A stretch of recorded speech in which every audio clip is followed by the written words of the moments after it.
નમસ્કાર. આજે ખાસ કરી તો સમાજને મળાયું નથી ચૂંટણી પછી, એટલે સમાજને બધાને બોલાયા હતા કે ભાઈ આપણે લોકસભાની ચૂંટણી હવે આગામી તાલુકા પંચાયત જિલ્લા પંચાયતનું ઇલેક્શન આવે છે, પેટા ચૂંટણી આવે છે, તો બધે આપણે સાથે રહીને કામ કરવાનું છે. ભારતીય જનતા પાર્ટીને મજબૂત કરવાની છે.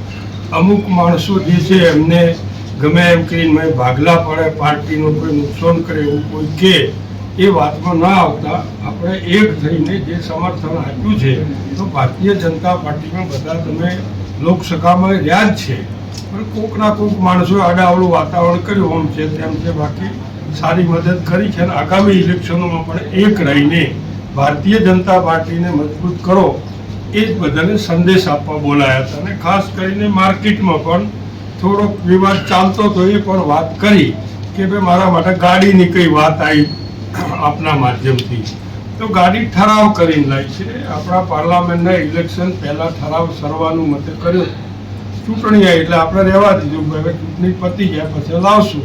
ચૂંટણી પત્યા પછી ગાડી લાવી છે. ગાડીની અંદર આખા ગુજરાતની અંદર એપીએમસીમાં આપણો 6ઠ્ઠો નંબર છે, આખા ગુજરાત એપીએમસીનો દરેક ક્ષેત્રે. છતાં પણ તમે બાજુમાં સિહોરી જો તો ફોર્ચ્યુનર, થરાદ જો તો ફોર્ચ્યુનર, ધોંધરા જો તો ફોર્ચ્યુનર, પાલનપુર જો તો ફોર્ચ્યુનર, બીજી ત્રીજી લક્ઝરીની ગાડી. અહીંયા પણ મેં કહ્યું હતું ઠરાવમાં તો સારી ગાડી લાવજો, પરંતુ જે ઇનોવા હતી એની એ જ લઈ છે. મારા પહેલાં પણ ઇનોવા હતી, એક બીજી થાર ગાડી પણ હતી, 2 ગાડી હતી, એના પહેલાં પણ એ જ હતી. એટલે આ વખતે અમે ઠરાવ કર્યો કે જૂની ગાડીમાં 5-6 વર્ષ થઈ ગયા છે અને ખર્ચો હવે વધારે છે કરવા જઈએ તો એને હરાજીથી વેચી મારવી, આપણે નવી ગાડી લાવી દો. એટલે એના હરાજીનો પ્રોસેસ તૈયાર પડ્યો છે, પણ બધા વરસાદ જૂના વાતાવરણ જોયું એટલે બીજું થોડા દાડા પછી જાહેરાત આવો કે જેથી થોડા લોકો આવે લેવાવાળા. આટલો જ પ્રોસેસ, આટલી જ વાત. બીજા નંબરમાં કંઈક શોપિંગનું આપના માધ્યમથી કંઈક આવ્યું છે. શોપિંગની અંદર 2017માં ઠરાવ થયેલો છે કે શોપિંગ ઉતારી જેવું નવું બનાવવું જે છે. પરંતુ અત્યારે ફરીથી મને સેક્રેટરીએ કહ્યું કે આપણને નગરપાલિકાએ નોટિસ આપી છે, બધું પડે એમ છે, અને કોઈ પડી ગયું તો નોટિસમાં લખ્યું છે જવાબદારી માર્કેટની. તો મેં કોઈ એજન્ડા લઈને ઠરાવ કરો, નવેસરથી એજન્ડા લઈને ઠરાવ કર્યો કે ભાઈ હાલ પૂરતું જે આપણા કબજામાં ખાલી છે ઉપરનો માલ અને નીચે ભોયરામાં દિવાલો વિવાલો વગેરે છે આપણા કબજામાં છે, એટલું તમે ઉતારી લો, બાકીનો પછી જે છે એ નવેસરથી આપણે ચર્ચા કરશું, નવેસરથી બોર્ડમાં લઈશું. હાલ પૂરતું આ ઉતારી લો એટલો જ પ્રશ્ન. અને ઉતારવા માટેનો પણ સેક્રેટરીએ તમામ પ્રોસેસ કર્યો, એનો જે નિયમ આવતો હોય પ્રોસેસ કર્યા, ભાવ મંગાયા, જે તે કરીને કાયદેસર આવ્યું ને ઉતારવાનું ચાલુ કર્યું. આ 2 જ પ્રશ્નો. આ પ્રશ્નો તમારા આગળ આ નિરાકરણ, એની અંદર મને લાગે અધિકારીઓનું કોઈક નિવેદન આપણે લીધું છે, અને ઠરાવની કોપી જોઈએ તો કોપી સેક્રેટરી લીધું આપશે. સર્વાનુમતે બધું કામ બી કર્યા છે. આના સિવાય બીજો કોઈ પ્રશ્ન વિરોધ શું કે બોર્ડની અંદર પણ હાજર નથી રહ્યા, દરેક જગ્યાએ તમારા વિરોધમાં રહે છે?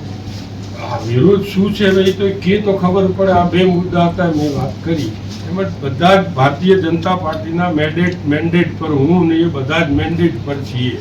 ભારતીય પાર્ટીના આદેશથી ડિરેક્ટર ચૂંટણા છે, હું નહોતો તો પછી હું પાર્ટીમાં સર્વસંમતિથી સમાજના બધા ટેકેદારોના સંમતિથી અંદર આવ્યો.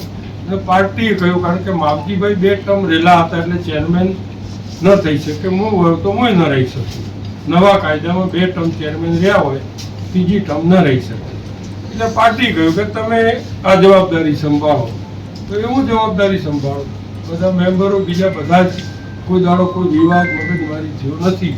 હવે બાબુભાઈને માવજીભાઈને કોઈ તકલીફ હોય અને મેમ્બરોને બોલાય ના પાડ્યો હોય, એવા મને સમાચાર મળ્યા કે એમણે ના પાડ્યો, મિટિંગમાં ન જતા, એ મિટિંગ મોકૂફ રાખી, મારે થોડું બહાર જવાનું. એટલે મેં કોઈ આવીને પછી ફોન કર્યો સેક્રેટરી, તું ભાઈ બધાને કહી દો આટલી મિટિંગ મોકૂફ. અને એ સભ્યોએ એને પૂછ્યું કે એ બીએ ના પાડ્યો છે, અમુક સભ્યોએ વાત કરી કે એમણે ના પાડ્યો છે. કીધું કંઈ વાંધો નહીં, આપણે તો પાર્ટીના માણસો છીએ, બધા પાર્ટીના આદેશથી બેઠા છીએ. અહીંયા ખેડૂતની સંસ્થા જે ખેડૂતનું કોઈ અહિત ન થાય, માર્કેટને કોઈ નુકસાન ન થાય અને પાર્ટીને ક્યાંય પણ લૂછણ ન લાગે, એ જવાબદારી આપણા સૌની છે, વિશેષ મારી છે. એટલામાં આપણે આપણા બધા એ રીતે સારું કામ કરો. સાહેબ, આજે સમાજ સાથેની બેઠક બાદ એપીએમસી ને લઈને કોઈ નિર્ણય લેવામાં આવ્યો નથી? એપીએમસીમાં તો નિર્ણય કોઈ લીધો નથી. સમાજને વાત કરી કે ભાઈ તમે બધા સંમતિથી જોડાયા હતા, સંમતિથી રહેશો, આગામી ઇલેક્શનમાં તમે બધા સાથે રહેવાના હો, તો ન રહેવાના હો તો મારે પણ રહેવું નથી. સાહેબ, તમે બધા સમાજ આખો છે, મારા સમર્થકો છે, સમાજ છે, એ બધા હાથે રહો.